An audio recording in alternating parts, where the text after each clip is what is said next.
Hello friends, प्रत्येक वेळेस नाही का मला अशा बऱ्याचशा कमेंट येतात की तू सारखी सारखी याच्यावरती व्हिडिओ बनवते आणि याच्यावरती व्हिडिओ बनवून तू तुझं यूट्यूबचं चॅनल मोठं करतेस किंवा त्यातनं पैसे कमवतेस. तर असं काही नाही आहे. प्रत्येकाला हा अधिकार असतो की त्यांनी कशावर व्हिडिओ बनवावं, कशावर काय करावं, कोणत्या मुद्द्यावर बोलावं. हा एक अभिव्यक्ती स्वातंत्र्याचा प्रश्न आहे. त्याच्यावर दुसरं कोणीच बोलू शकत नाही की तुम्ही ह्याच मुद्द्यावर का व्हिडिओ बनवता. हा माझा वैयक्तिक स्वातंत्र्याचा प्रश्न आहे. आता राहिला विषय की मी व्हिडिओ का बनवते, तर बऱ्यापैकी बरेचसे लोक कुठून तरी काहीतरी माहिती मिळेल आणि त्या माहितीतनं की त्याबद्दल काय चाललं आहे, त्या विषयाच्या सराउंडिंग काय चाललं आहे याच्या शोधात असतात. त्यामुळे व्हिडिओ बनवले तर दोन लोकांना जरी ते व्हिडिओ आवडत नसतील तर बरेचसे लोक आहेत की जे आवडीने हे व्हिडिओ बघतात. या व्हिडिओमधनं आपल्याला काहीतरी मिळतं आहे का हे बघतात आणि एखाद्या गोष्टीतनं एखाद्याचं चांगलं होत असेल तर त्यात वाईट असं काहीच नाही आहे. त्यामुळे निगेटिव्ह कमेंट आहे ना, प्लीज करत नका जाऊ व्हिडिओच्या खाली.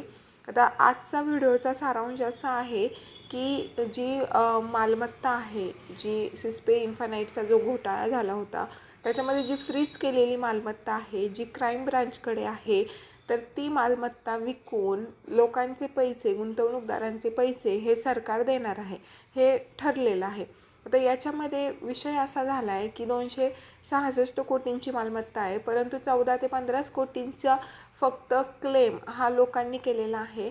आणि त्यामुळे स्वतःहून जे त्यांचे ब्रांच ऑफिसर्स आहेत त्यांनी ही अपील केली आहे लोकांना की ज्या लोकांचे पैसे याच्यामध्ये गुंतलेले आहेत, ज्यांनी ऑनलाईन व्यवहार केलेला आहे, ज्यांच्याकडं प्रूफ असतील, ट्रान्झॅक्शन डिटेल्स असतील, तर त्या तुम्ही पोलीस स्टेशनला येऊन सबमिट करा आणि माझे पैसे ह्या दिवशी आम्ही दिलो आहे असं लिखित स्वरूपात एक कागद हा क्राईम ब्रांचला किंवा जे काही तालुकास्तरीय पोलीस स्टेशन्स असतात त्या पोलीस स्टेशनला जाऊन ही कंप्लेंट करा असं अपील स्वतः ऑफिसर्सनी केलं आहे. मग त्यामुळे जे लोक म्हणतात की जाऊ दे, अशा स्कॅममध्ये बुडालेले पैसे मिळतच नाहीत, कशाला टोप करायचा, तर ह्या व्हिडिओच्या माध्यमातून एवढंच सांगू इच्छिते की ज्यांनी ज्यांनी पैसे गुंतवले होते त्यांनी म्हणजे पोलीस स्टेशनला जाऊन FIR करा किंवा तक्रार द्या आणि तुमचे जे काही ट्रान्झॅक्शन डिटेल्स असतील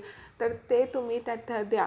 आता बऱ्याचशा लोकांना माहीत नसतं की ते ट्रान्झॅक्शन डिटेल कसे काढायचे, आपण कधी पैसे दिले होते, लोकांना आठवत नाही.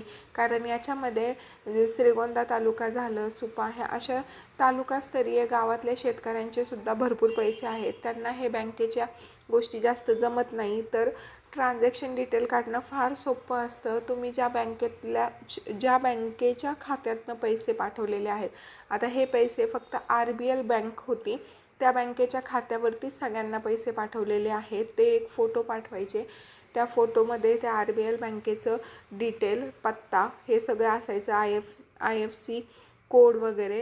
तर त्या कोड सगळ्या गोष्टी असायच्या. त्यामुळे एकाच खात्यावर लोकांनी पैसे पाठवलेत. दुसरी गोष्ट की म्हणजे जर हे काढायचं असेल, बँकेचे ट्रान्झॅक्शन काढायचे असेल, तर फक्त तुम्हाला आठवलं पाहिजे की आपण नेमके पैसे कुठल्या महिन्यात भरले होते आणि त्या पद्धतीनं तुम्ही बँकेत जाऊन जर म्हटले की आम्हाला ह्या महिन्याचे स्टेटमेंट पाहिजे, तर ते स्टेटमेंट डाउनलोड करून बँकवाले आपल्याला देतात आणि त्यामध्ये आपण काय काय ट्रान्झॅक्शन केलेले आहेत त्या महिन्यामध्ये ते सगळं कळतं. आणि जर तुम्हाला महिनासुद्धा आठवत नसेल कुठल्या महिन्यात आपण पैसे टाकले होते, तर सरळ म्हणजे थोडंफार जरी आठवत असेल तर त्या 6 महिन्याचं बँक ट्रान्झॅक्शन घ्यायचं आणि त्याच्यामध्ये तुम्ही बघा की तेवढी अमाऊंटचं ट्रान्झॅक्शन बघून ते डिटेल्स तुम्ही तक्रार देताना तुम्ही ह्या सगळ्या डिटेल्स देऊ शकता. आता राहिला प्रश्न की बरेचसे लोक म्हणतील की नाही भेटणार हा पुढचा प्रश्न आहे, परंतु प्रयत्न करणं हे आपल्या हातात आहे. आता दुसरी गोष्ट अशी झाली की क्राईम ब्रांचकडे हा पैसा आहे, त्यामुळे ते पैसे आज ना उद्या नक्कीच भेटणार. 99% चान्सेस आहेत की हे पैसे भेटणार. परंतु जर समजा 250 कोटींचा कोटी रुपये त्यांनी फ्रीज केलेत आणि जर 10, 15, 20 कोटींचा जर तिथं क्लेम येत असेल तर म्हणजे हा फ्रॉड झालाच नाही असं सुद्धा तिथं म्हणजे ते निदर्शनास येतं. त्याच्यामुळं क्लेम करणं हे खूप गरजेचं आहे. आता याच्यामध्ये प्रश्न काय महत्त्वाचा मुद्दा असा आहे की ज्यावेळेस ह्या कंपनीचा कारभार हातघाईला आला होता त्यावेळेस जेस्ट AMC म्हणून प्लॅटफॉर्म यांनी सुरू केलेला होता. जेस्ट AMC प्लॅटफॉर्म आता सध्या चालू झालेला आहे. त्याच्या अगोदरसुद्धा ह्यांनी श्रीगोंद्यामध्ये यांचे ऑफिसेस होते आणि ऑफिसेसमध्ये डायरेक्ट कॅशमध्ये व्यवहार होता. हे लोक कॅश नेऊन द्यायचे आणि त्यानंतर त्यांचे जे काही MF होते किंवा ABP मेंबर्स होते, ते AFC मेंबर्स होते, ते त्यांच्या अकाउंटवरनं पैसे म्हणजे अशा पद्धतीचे ट्रान्झॅक्शन झालेत. तर त्यामुळे ह्या लोकांकडं ज्यांनी कॅशमध्ये व्यवहार केला आहे त्या लोकांकडे डिटेल्स नाही आहेत की आपण हे पैसे टाकले होते. असे पण भरपूर लोक आहेत की ज्यांच्याकडे डिटेल्सच नाही आहेत, कारण की त्यांनी पैसे जे आहेत ते त्यांच्या एजंटकडे दिलेत आणि एजंटनी पैसे ऑनलाईन पैसे त्यांच्या अकाउंटवर ट्रान्सफर केलेत. म्हणजे ते एजंटचेच पैसे आहेत असं ग्राह्य धरण्यात येऊ शकतं. तर ज्या लोकांनी कॅशमध्ये व्यवहार केलेले आहेत त्यांनी त्यांच्या एजंटला जाऊन भेटावे. त्यांना म्हणजे त्यांच्याकडनं ते लिखित स्वरूपात घ्यावं की ह्या माणसाने माझ्याकडं कॅश दिली होती, मी ऑनलाईन त्याच्या अकाउंटवर टाकले होते. तर असे थोडेफार प्रयत्न करून ह्या गोष्टी पूर्ण करणं फार गरजेचं आहे.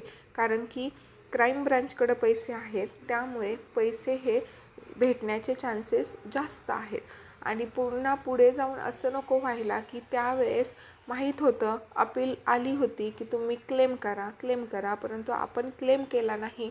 आता लोकांचे पैसे भेटले, आपण त्यावेळेस जर क्लेम केला असता तर आपलेही पैसे भेटले असते. त्यामुळे एक म्हण आहे इंग्रजीमध्ये, ट्राय बट डोंट क्राय. तुम्ही नेहमी प्रयत्न करा, रडत बसू नका.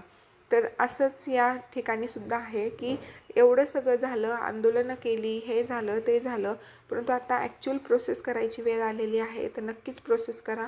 आणि एखादा व्यक्ती ह्या विषयावरती व्हिडिओ बनवतोय तर तो त्याच्यातनं पैसेच कमवतोय असा विषय नसतो. त्यामुळे हा मुद्दा बाजूला ठेवा आणि तुम्हाला एवढंच वाटत असेल तर तुम्हीही व्हिडिओ बनवू शकता, टाकू शकता. ऐकणारे लोक भरपूर आहेत की जे व्हिडिओ ऐकत असतात. तर व्हिडिओ आवडला असेल तर लाईक करा, शेअर करा, चॅनलला सबस्क्राईब करा.